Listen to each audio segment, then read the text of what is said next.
जय Hind everyone, I welcome you all on easy learning. तो हम आज अपना पोलिनोमियल्स आगे पढ़ते हैं। ठीक है, तो हमने क्या पढ़ लिया था? बेसिक पढ़ लिया था, रिमाइंडर थ्योरम कर ली थी। ठीक है, उससे रिलेटेड क्वेश्चन पढ़ लिए थे, कैसे हमें चेक करना है रिमाइंडर थ्योरम से।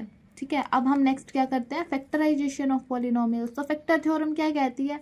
अगर P of X is a polynomial of degree n greater than 1 and a is any real number, then the real number, then x minus A क्या है? हमने माना था ना x माइनस ए अगर फैक्टर है पोलिनोमियल का, तो अगर p of A equal to 0 है, ठीक है, और क्या है p ऑफ ए अगर फैक्टर है तो a पुट करेंगे तो पोलिनोमियल को 0 बनाएगा, कॉमन सी बात है।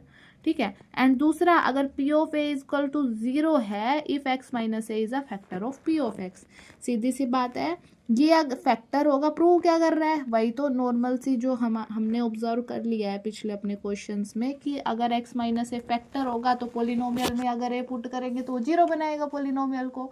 दूसरा क्या है, अगर p ऑफ ए 0 है मतलब x माइनस ए क्या है? फैक्टर है।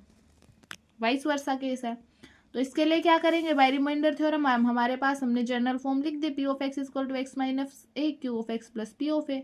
If P of A equal to 0, अगर ये 0 होगा तो क्या होगा? P of X equal to this X minus A into Q of X. मतलब रिमाइंडर क्या है हमारे पास? 0 है, रिमाइंडर 0 है, मतलब क्या है? ये फैक्टर है। दूसरा केस, अगर x माइनस ए फैक्टर है पी ऑफ एक्स का, तो P of X equal to X minus A into G of X. ठीक है, फॉर सेम कुछ पोलिनोमियल है जी ऑफ एक्स, उसके लिए हम इसको ऐसे लिख सकते हैं ना फैक्टर। देखो नॉर्मल केस में अगर मैं कहूँ 4 से 2 को डिवाइड 4 को डिवाइड करो 2 से, 2 2 ज़ा 4 0। अब सीधी सी बात क्या आई है इसमें? यही तो है, ये क्या है? पी ऑफ एक्स ये है, और ये एक्स माइनस है मतलब क्या है? ये 2 को 2 से कर रहे हैं तो 4, और रिमाइंडर क्या बच रहा है? 0 बच रहा है। मतलब किसी और जीरो, इसको वेरिएबल में ले लिया बस इसी चीज को, ये कांस्टेंट फॉर्म में था। ऐसे ही अगर हम क्या कर रहे हैं, पी ऑफ एक्स इधर कर ले, एक्स माइनस ए है, ये कंप्लीटली डिवाइड कर रहा है तो कुछ जी ऑफ एक्स आएगा ना इधर, तो यहाँ पे रिमाइंडर 0 बचेगा, तो रिमाइंडर क्या बचा? 0। तो किसी पोलिनोमियल जी, इस केस में क्या होगा? P of A equal to A minus A into G of A. X की जगह अब हम ये रखेंगे, ठीक है, जो यहाँ पे आया था ए ही रख देंगे, तो ये क्या बनेगा? 0 बन जाएगा। रिमाइंडर क्या है? 0 बना। तो वही चीज प्रूव करनी थी, प्रूव कर दी हमने।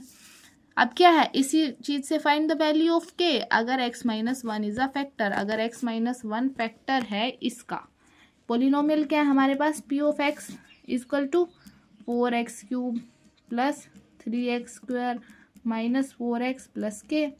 x माइनस 1 क्या है? फैक्टर है, मतलब अगर x को, x माइनस 1 को पहले क्या करना है? 0, तो x की वैल्यू क्या आई? 1। मतलब 1 को x की जगह पुट करेंगे तो ये पोलिनोमियल 0 होना चाहिए, मतलब 4 into 1 cube. P of X equal to P of 1 equal to 0 आना चाहिए हमारे पास, तो 1 cube plus 3 into 1 square minus 4 into 1 plus K equal to 0। ठीक है, तो 4 प्लस 3, अब minus 4 plus K equal to क्या आया? 0। तो 3 प्लस के इक्वल टू 0, के की वैल्यू क्या आई? -3। ठीक है, आगे समझ में? फैक्टर दे रखा है, ठीक है, इस पोलिनोमियल का, तो सीधी सी बात है, अगर इस x की जगह 1 लिखेंगे, x की वैल्यू 1 पुट करेंगे तो ये 0 बनेगा, पोलिनोमियल फैक्टर है। तो k की वैल्यू क्या आई? -3। अब next one is factorization by middle term splitting. भाई ये सीख लो, बहुत इंपॉर्टेंट चीज है, आगे तक काम आएगी। ठीक है, आगे तक काम आएगी ही ये, हर जगह। तो इसमें क्या है, पोलिनोमियल है कोई भी, क्वाड्रेटिक इक्वेशन पढ़ोगे आप 10th में जाके, उसमें बहुत काम आएगी। ठीक है, कंपटीशन में डायरेक्ट क्वेश्चंस आते हैं मिडल टर्म स्प्लिटिंग बेस पे। मतलब सीधी सी बात है, ये आपके पास क्या है, बाई ये क्वाड्रेटिक पोलिनोमियल दे रखा है ना, तो क्वाड्रेटिक पोलिनोमियल है तो इसको कैसे लिख सकते हैं? फैक्टर्स की फॉर्म में। वो हम मिडल टर्म स्प्लिटिंग से भी सीख सकते हैं और फैक्टराइजेशन से भी सीख सकते हैं। ठीक है, तो मैं तो कहूँगी मिडल टर्म स्प्लिटिंग सबसे बेस्ट है, इसको सीख लो, छोटा भी हो जाएगा और जल्दी से कर भी पाओगे। बाकी मैं कराऊंगी दोनों आपके सिलेबस के अकॉर्डिंग। तो लेट द पोलिनोमियल ये है, ठीक है, अगर इसके फैक्टर है ये हमने एज्यूम कर लिए, तो क्या होगा, इसको हम ऐसे लिख सकते हैं, P X plus P U plus R X plus S. इस पोलिनोमियल का ये फैक्टर है, फैक्टर को मल्टीप्लाई करेंगे तो यही तो बनेगा।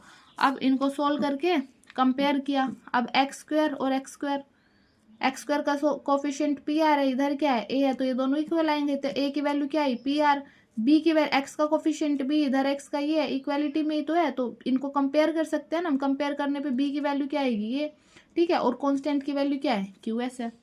तो हम क्या कर रहे हैं, ये क्या दिखाता है हमें कि b is the sum of two numbers P S and Q R. B किस क्या है, जो b की वैल्यू क्या है हमारे पास, ये जो P S plus Q R का क्या है सम आ रहा है, जिसकी प्रोडक्ट क्या है B Q R and whose product is A सी।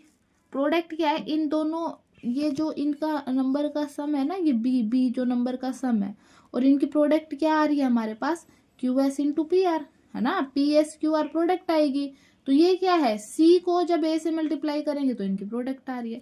तो मिडल टर्म स्प्लिटिंग में कुछ नहीं है, इसको बेसिक समझा दिया। तो अब क्या बताते हैं कि भाई हम क्या करेंगे, फैक्टराइज करने के लिए हमको b को कैसे लिखना पड़ेगा, सम ऑफ दो नंबर, टू नंबर का सम लिखना पड़ेगा, और जिसकी प्रोडक्ट क्या आएगी, प्रोडक्ट आएगी ए सी। मतलब b को तो हम दो नंबर के सम में लिखेंगे, और वो दो नंबर है ना उनकी प्रोडक्ट क्या आनी चाहिए a इंटू सी। इसका कोफिशिएंट है तो a जो भी है, और इसकी मल्टीप्लाई c से, मतलब जो b है ना उसको हम ऐसे नंबर लिखेंगे p और q के सम में कि इनकी जो प्रोडक्ट आएगी ना वो किसके इक्वल आएगी, a इंटू सी के इक्वल आएगी, पी क्यू इक्वल टू ए सी आनी चाहिए। ठीक है, क्वेश्चन करो, समझ में आएगा आगे। फैक्टराइज करो 6x square plus 17x plus 5 by splitting the middle term and also by factor theorem. हमने फैक्टर थ्योरम पढ़ी और मिडल टर्म स्प्लिटिंग पढ़ी, तो पहले इससे कर देते हैं बाय यूजिंग स्प्लिटिंग टर्म, और उसके बाद फैक्टर थ्योरम से करेंगे। फिर तुम्हें अपने आप ही समझ आ जाएगा कि स्प्लिटिंग टर्म मेथड क्यों, मिडल टर्म को स्प्लिट करना क्यों ईजी है। ठीक है, तो स्प्लिटिंग मिडल टर्म में हमें क्या करना था, इसको दो नंबर ऐसे में डिवाइड करना है कि इनकी मल्टीप्लाई क्या हो, b की वैल्यू तो क्या है 17 को क्या करना है हमें दो ऐसे नंबर के फॉर्म में लिखना है p प्लस, क्योंकि इनकी जो ये आएगा उनका सम, मतलब उनकी मल्टीप्लीकेशन आएगी ना, वो क्या आएगी 5 इंटू 6 30 AC। मतलब सम ऑफ नंबर्स क्या आना चाहिए 17 आना चाहिए, सम क्या आना चाहिए 17 आना चाहिए, और उनकी मल्टीप्लीकेशन क्या आनी चाहिए 30। ऐसे नंबर सोचो, मल्टीप्लीकेशन क्या आनी चाहिए, प्रोडक्ट मल्टीप्लीकेशन सीधा सा आपने एक चीज लिखनी है, सम क्या आना चाहिए, इधर से इसमें देखो, इसको देखो, सम क्या आना चाहिए, सीधा ये सम क्या है 17। ठीक है, प्रोडक्ट क्या आनी चाहिए 5 इंटू 6 30, प्रोडक्ट क्या है 30। तो अब क्या करो, 30 को ना आप फैक्टराइज कर लो,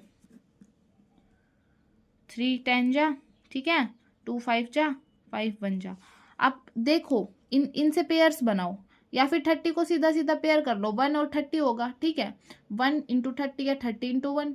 नेक्स्ट किस में आता है 30, बताओ 2 की टेबल में 30 आएगा, 15 2 जा 30, 15 और 2, तो क्या क्या पेयर्स बनेंगे, 1 और 30 बनेंगे, 2 एंड 15 बनेंगे। ठीक है, अब 3 2 जा 6 और 5 भी बन सकते हैं, तो 5 और 6 बन रहे हैं। ठीक है, 10 और 3 बन सकता है, ठीक है, 10 और 3 भी बन सकता है पेयर। ठीक है, 3 10 कुछ भी लिख लो, तो यही तो पेयर बन सकते हैं कि जिनकी मल्टीप्लिकेशन 30 आ जाए। ठीक है, तो अब क्या करेंगे, इनमें से देखेंगे कि कौन से नंबर है, कौन सा पेयर है जिनका सम तो 13 आ रहा है, प्रोडक्ट तो 30 आएगी। तो 1 और 30 सम तो 39 17 आ ही नहीं सकता। ठीक है, 15 और 2 सम तो आ सकता है 2 प्लस 15। ठीक है, 15 प्लस 2 17, और 15 2 जा 30, तो दो नंबर आ गए ना हमारे पास, क्या आए वो 15 और 2। तो हम इसको कैसे लिख सकते हैं, 17 को 15x प्लस 2x लिख सकते हैं ना, अरेंज कर लेना इसको ऐसे, इधर 5 है ना, तो 6x square plus 2x plus 15x plus 5, क्योंकि आपको क्या लेना है, कॉमन लेना है। तो इसमें से क्या आ जाएगा कॉमन, पहले दो टर्म में से और फिर नेक्स्ट दो टर्म में से, 4 टर्म में करेंगे तो कॉमन ले लेंगे। 2x कॉमन लिया तो क्या बचा, इधर 3x बचा, ये इधर 1 बचा, इधर 5 कॉमन लिया, 5 3 जा 15, 3x और 1, तो दो फैक्टर्स क्या बने 2x प्लस 5 और 3x plus 1 middle term splitting से। समझ आ गई। आगे क्वेश्चन करते हैं, प्रैक्टिस करोगे उतना समझ आता जाएगा। पहले अब हम फैक्टर थ्योरम यूज़ करें चलो मिडिल टर्म स्प्लिटिंग की जगह, तो कैसे सोल्व करेंगे इसको?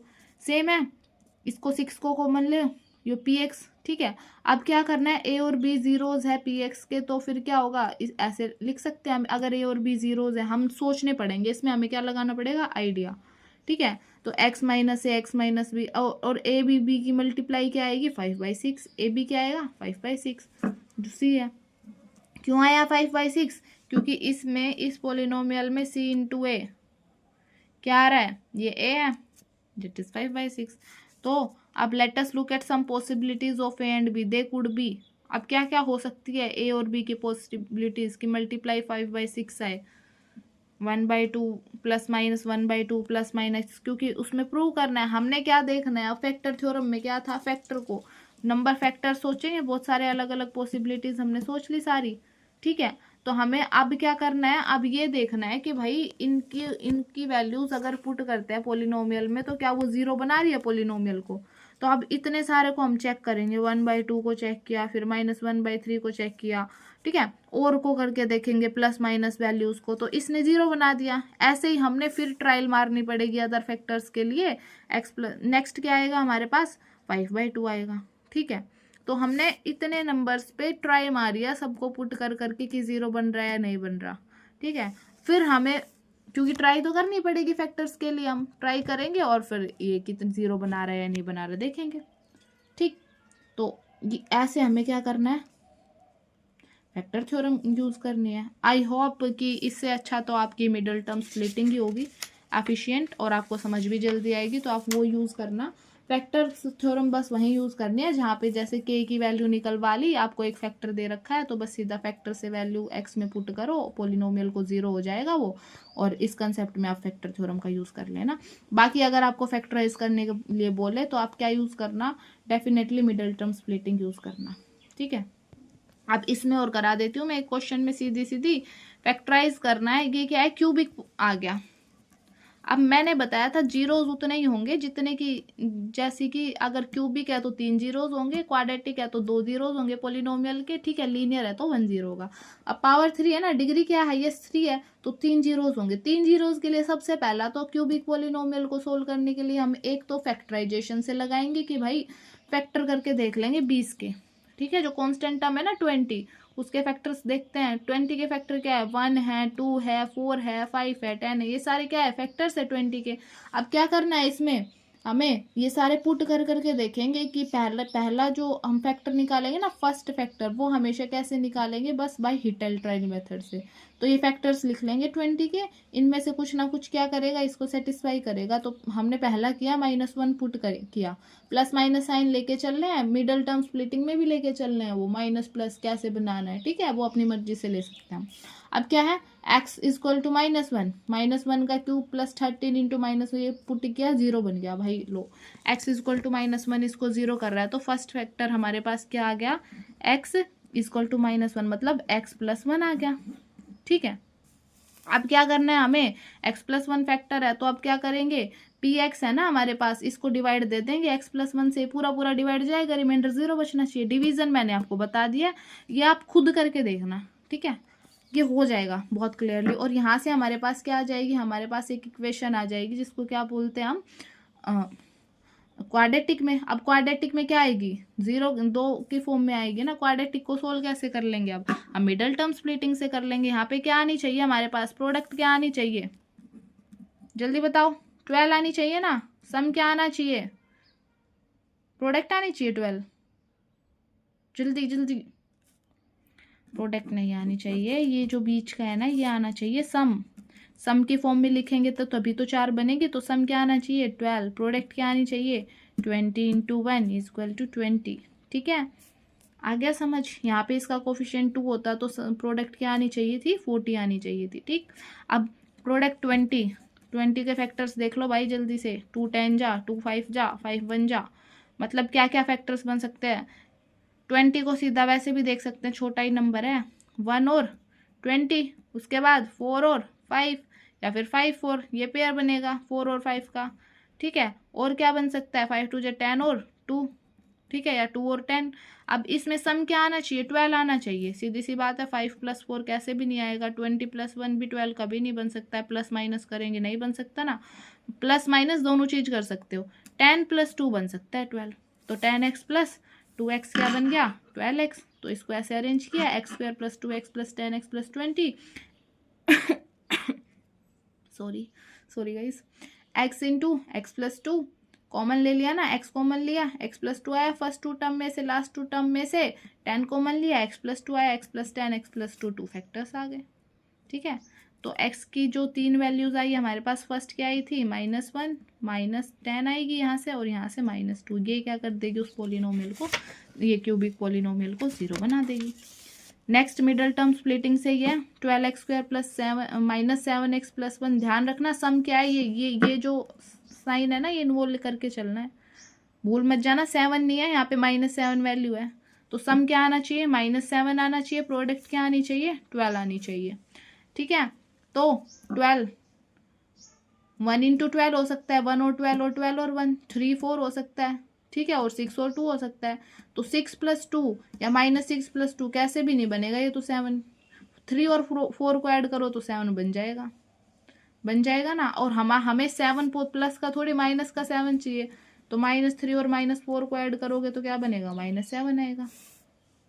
ठीक है, तो -7x + 1, अब 4x इसमें से कॉमन लिया, 3x - 1 यहाँ से -1 कॉमन लिया, 3x - 1, ये जो दोनों चीज़ है ना, माइनस प्लस के साइन ध्यान रखना सेम होने चाहिए। यहाँ पे -1 कॉमन लिया है तो क्या बनेगा, ये माइनस का प्लस बन जाएगा, और ये माइनस मल्टीप्लाई होगा अंदर माइनस बनेगा। ये जो फैक्टर आएंगे ना, ये सेम आने चाहिए।